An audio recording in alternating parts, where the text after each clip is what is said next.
आज केतु के विषय में बात होगी। केतु क्या है ना, ये लोगों के दिमाग में एक बड़ा भ्रम बैठा हुआ है। मैं आज आपको क्लियर करता हूँ कि केतु का आया कहाँ से, इसका प्रभाव कहाँ है, कैसे काम करता है। तो एग्जैक्टली मैं आपको बता दूं कि राहु और केतु इनको ना छाया ग्रह कहा जाता है। हालांकि पौराणिक कथा है कि एक राक्षस था, तो उसने चोरी से अमृत पी लिया, तो उसको भगवान विष्णु ने काट दिया, तो सिर अलग हो गया और धड़ा अलग हो गया। उसी को राहु केतु बोलते हैं। सिर को राहु और धड़े को केतु, वो एक पर्सपेक्टिव है। लेकिन अगर खगोली पिंडों के आधार पर देखें तो ये कोई खगोली पिंड नहीं होता। तो फिर इसका हमारे ज्योतिष में महत्व क्यों है? महत्व इसलिए है दोस्तों कि जो लोग ज्योग्राफी पढ़ते हैं उनको विशेष रूप से मालूम है कि हमारी जो पृथ्वी होती है उसके सापेक्ष हमारा सूर्य ऊपर नीचे रन करता है। तो हमारे पृथ्वी के एक भाग में छाया पड़ती है, हमेशा छाया पड़ती है। तो वो जो छाया पड़ती है पृथ्वी के ऊपर सूर्य की, वो घटती बढ़ती रहती है कि 6 महीने ऊपर की तरफ सूर्य रहेगा, उत्तरायण रहेगा, 6 महीने दक्षिणायन रहेगा। तो वो जो सूर्य के ऊपर नीचे होने के कारण, जैसे ऊपर की तरफ में के राहु की ऊर्जा होती है, नीचे की तरफ में केतु की ऊर्जा होती है। तो जैसे ऊपर की ओर सूर्य जाएगा तो छाया कम होती जाती है। ऐसे ही जब नीचे की तरफ सूर्य आएगा, दक्षिणायन आएगा, तो छाया नीचे की तरफ कम होती है। तो आज हम बात करते हैं केतु की। तो जब केतु, अब ये पॉइंट कैसे बनते हैं, इसमें जब हमारा चंद्रमा सूर्य के सर्किल को काटता है, यानी कि पृथ्वी के बीच में जैसे चंद्रमा आता है, ऊपर एक बार आता है, एक बार नीचे आता है, वो इंटरसेक्ट पॉइंट से चंद्रमा और सूर्य के कारण जो एक छाया पड़ना शुरू होती है, वही केतु है। इसीलिए वो 180 डिग्री के कोण पे हमेशा रहती है। कभी वो आपस में मिलते नहीं हैं और मिल नहीं सकते, इसका यही सबसे बड़ा कारण है। तो अब केतु के विषय में अगर बात करें तो केतु क्या होता है, ये सुंदरता को दर्शाता है आपके, क्योंकि ये धड़ा है, ये शरीर है, इसके पास में बुद्धि नहीं होती। क्योंकि बुद्धि जो है वो तो इधर में ऊपर में होती है, मुंडी में, शरीर में तो बुद्धि रहती नहीं। तो ये आपके लिए एक प्रतीकात्मक है केतु। ये अपने दिमाग से नहीं चलता, ये आपको मोक्ष की तरफ लेके जाता है, भक्ति की तरफ लेके जाता है।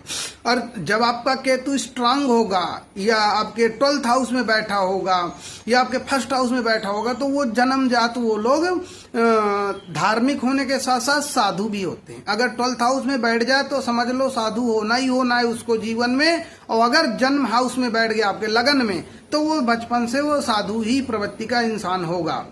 तो इसका प्रभाव पॉजिटिव होता है आपके जीवन में, हमारे जीवन में, सबके जीवन में केतु का प्रभाव पॉजिटिव होता है। कारण इसकी ऊर्जा बहुत ही शांत ऊर्जा होती है, ये संतुलित ऊर्जा होती है।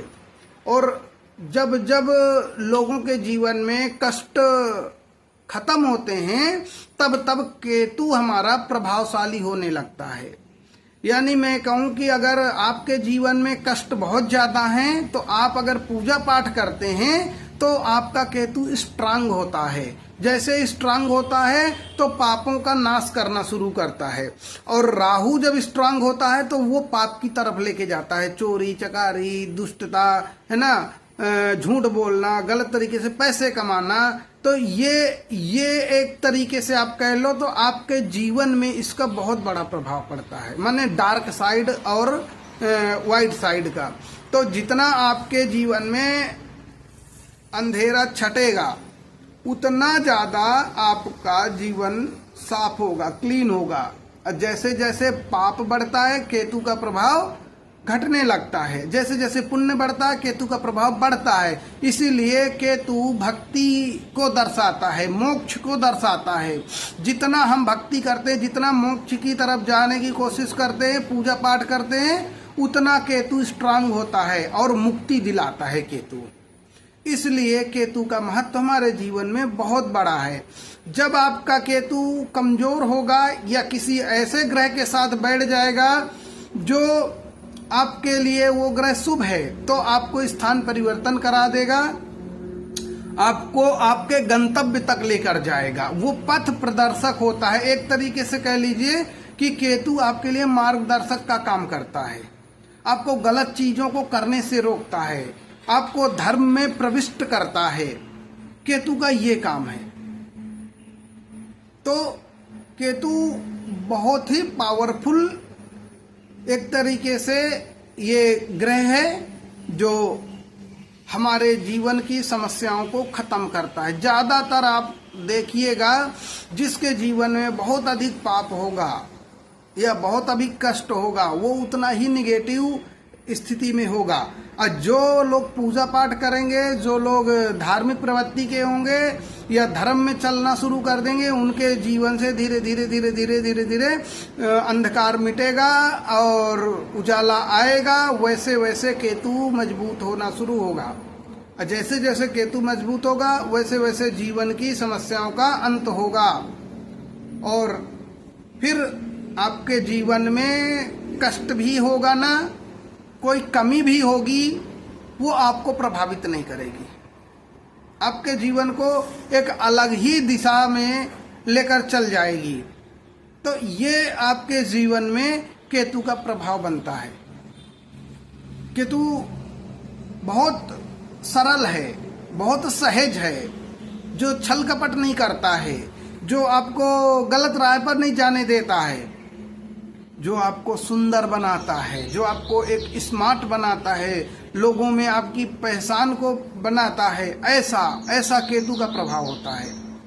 जिस भी व्यक्ति का थोड़ा करेगा बहुत नाम होगा, समझ लो केतु उसका सबसे ज्यादा स्ट्रांग है।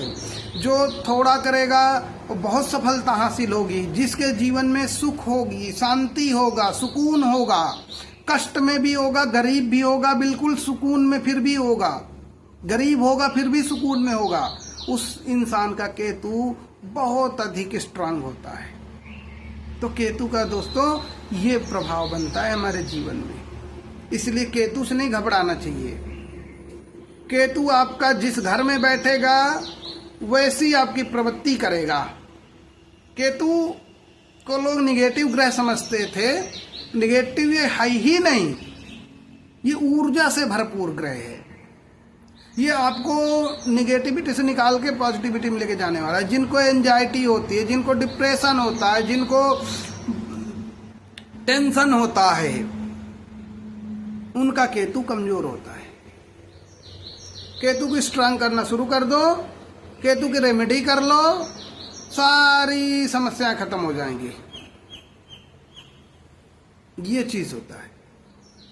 एक प्रकार से आपके मन में एक डर बनाता है केतु गलत करने को लेकर। अगर कोई आप गलत कदम उठाते हो तो आप कहते हो मेरी आत्मा बोल रही है, मेरा मन बोल रहा है कि मत करो ये काम, या करते करते एक अनिच्छा की जो चाहत बनती है, जो एक अनिच्छा पैदा हो जाती है, ये काम केतु द्वारा ही किया जाता है। इस काम को केतु ही करते हैं। वो जो आपके मन में एक अनिच्छा आती है वो केतु का ही प्रभाव होता है, केतु की ही ऊर्जा होती है, क्योंकि वो नहीं चाहते कि आप गलत काम में जाओ। और कोई अच्छा काम करने के लिए जो अंदर से एक्साइटमेंट आती है, जो खुशी आती है करने के लिए, जो आपको सही राह पर आगे बढ़ाने के लिए, चाहे दान पुण्य है, सेवा के कार्य हैं करने के लिए, जो एक अंदर से प्रबल इच्छा आती है, जो इस टाइप के लोग जो काम करते हैं, समाज सेवा के जो काम करते हैं, इन लोग का केतु बहुत स्ट्रांग होता है।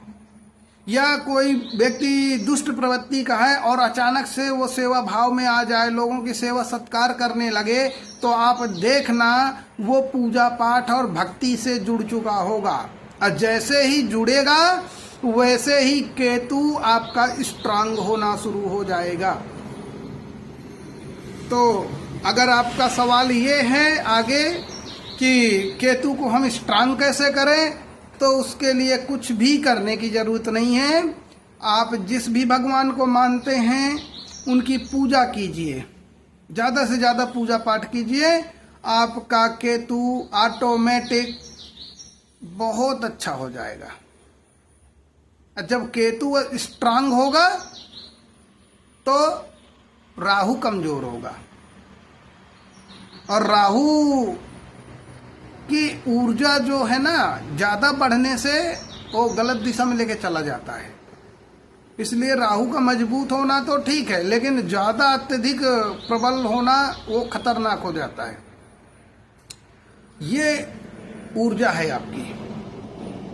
माने केतु आपका बढ़ेगा, अच्छा है, लेकिन राहु ज्यादा बढ़ेगा तो नुकसानदेह है। राहु का बैलेंस होना जरूरी होता है। तो केतु आपको अब भ्रम नहीं देगा, आपको केतु से डरने की जरूरत नहीं है। केतु आपके लिए बहुत लाभकारी है, बस उसको समझने की जरूरत है। समझ गए तो आपके साथ रिजल्ट अच्छा आएगा।